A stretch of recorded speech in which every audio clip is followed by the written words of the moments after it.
North இந்தியாவில் ஒரு show நடக்குது, கபில் சர்மா ஷோ அப்படின்ட்டு.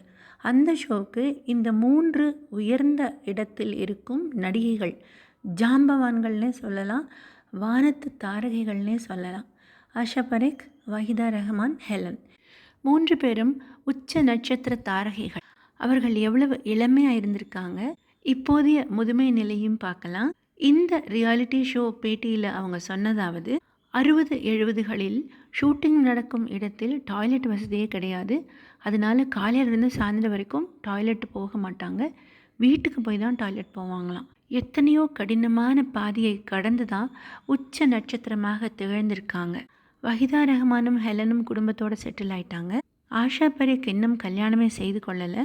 ஹெலன் சல்மான் கானுடைய அப்பா சலீம் கானுக்கு 2ஆம் தாரமாக வாக்கப்பட்டிருக்காங்க.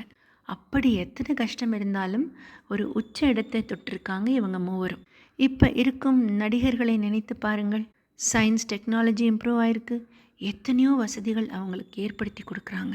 அவங்களுக்கு ஏற்படுத்தி கொடுக்கும் வசதிகளினுடைய அந்த செலவழிக்கும் பணத்தை தான் டிக்கெட்டாக மக்களாகிய நம்ம தலையில் செலுத்துகிறாங்க. இப்படி எந்த விதமான சௌகரியத்துக்கும் ஆளாகாமல் இருந்த 60-70களில் டிக்கெட்டின் விலை எவ்வளவு? 10 பைசா, 25 பைசா தான். அப்போது அந்த காலத்துலேயும் அவர்கள்லாம் எளிமையான வாழ்க்கை தானே வாழ்ந்திருக்காங்க. இப்போ இருக்கும் நடிகர்கள் ஆடம்பரமான வாழ்க்கையை தான் வாழ்ந்துவிட்டு அதனுக்குரிய செலவை மக்களின் மேலே செலுத்துகிறாங்க.